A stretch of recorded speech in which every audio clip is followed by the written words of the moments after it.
Hello everyone, this is professor MH और आज के इस वीडियो में we will discuss compulsory filing of return under section 139 subsection 1 fourth and fifth proviso का मतलब होता है अलग हट के, मतलब कंपलसरी फाइलिंग ऑफ रिटर्न के अंदर ये एक एडिशन डाल दिया है फोर्थ और फिफ्थ प्रोविजो, जिसके अंदर ये बताया गया है कि फोर्थ और फिफ्थ प्रोविजो के हिसाब से following are required to file return compulsorily.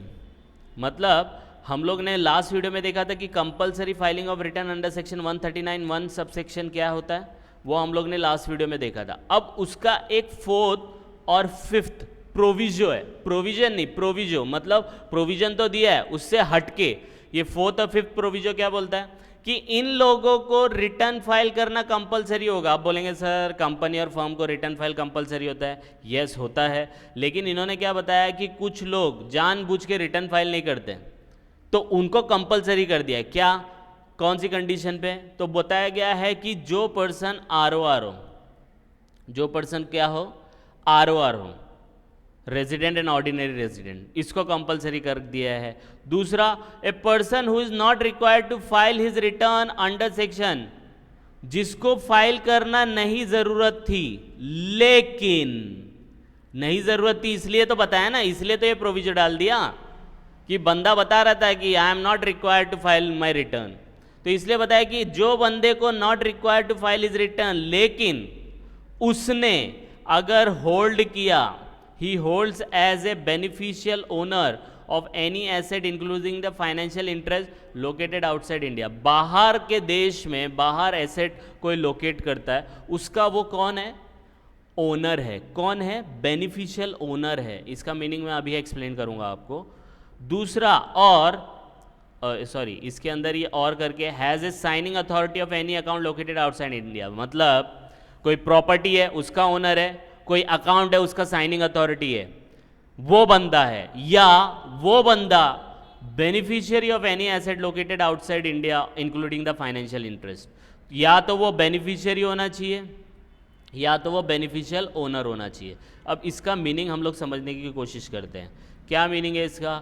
इसको बोला गया है कि ये प्रोविजो के हिसाब से ये बंदे को रिटर्न फाइल करना कंपलसरी है, जो आरओआर हो, जो बंदा फाइल करने के लिए रिक्वायर्ड नहीं है लेकिन वो बेनिफिशियल ओनर हो, वो साइनिंग अथॉरिटी रखता हो, या वो बेनिफिशियरी हो। अगर ये तीनों है तो उसको रिटर्न फाइल करना कंपलसरी हो जाएगा, उसको रिटर्न फाइल करना क्या हो जाएगा? कंपलसरी हो जाएगा। आई बात समझ में? यस और नो?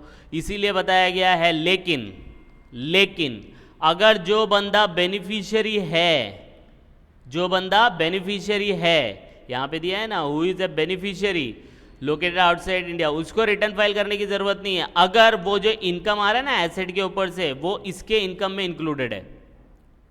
अब बोलेंगे सर पूरा गोल गोल हो गया, कुछ समझ में नहीं आया।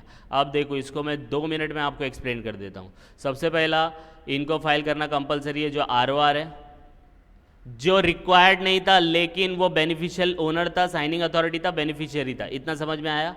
ये लोगों को रिटर्न फाइल करना कंपलसरी है। आई बात समझ में? क्लियर है इतना पार्ट? अब आते हैं यहाँ पे, अब बेनिफिशियल ओनर और बेनिफिशियरी में डिफरेंस क्या है वो देख लेते हैं, उसके बाद ये वाला पार्ट समझ में आएगा। अब जैसे मेरा प्रॉपर्टी है, मेरा फ्लैट मेरे नाम पे, फ्लैट मत पकड़ो, चलो कार है, कार मेरे नाम पे है, तो कार का बेनिफिशियल ओनर कौन हूँ? मैं हूँ। कार मैं यूज़ करूँगा, बराबर है। ये कार को मैंने ऊबर में लगाया, किधर लगाया? ऊबर में लगाया। अब ऊबर से क्या हो रहा है? ऊबर से वो कार को कोई भी बुक कर सकता है, बुक करके उसका बेनिफिट ले सकता है, तो वो कौन हो जाएगा? बेनिफिशियरी हो जाएगा, उसको बेनिफिट मिल रहा है। आई बात समझ में? ये मैंने आपको अनऑफिशियल तरीके से एक्सप्लेन किया है, what do you mean by beneficial owner, what do you mean by beneficiary. तो जो बंदा आरओआर है, जो रिक्वायर्ड नहीं था लेकिन बेनिफिशियल ओनर था और बेनिफिशियरी था, उसको रिटर्न फाइल करना कंपलसरी है। लेकिन उसमें एक छोटा सा पार्ट दे दिया कि जो बंदा बेनिफिशियरी था, जो बंदा बेनिफिशियरी था उसको रिटर्न फाइल करना कंपलसरी था, लेकिन उसको रिटर्न फाइल करने की जरूरत नहीं है अगर वो एसेट से जो इनकम होगा वो इनकम बेनिफिशियल ओनर के अंदर इनकम में इंक्लूड हो गया ना, तो इसको फिर रिटर्न फाइल करने की ज़रूरत नहीं है। तो इनको आरओआर को, बेनिफिशियल ओनर को, बेनिफिशियरी को रिटर्न फाइल करना कंपलसरी है, लेकिन बेनिफिशियरी को रिटर्न फाइल करना कंपलसरी नहीं है अगर उस इनकम को बेनिफिशियल ओनर के टोटल इनकम में ऐड किया हो तो। आई बात समझ में? यस और नो? एक बार फिर से बता देता हूं 1 मिनट के अंदर, तो आपको कॉन्सेप्ट क्लियर हो जाएगा।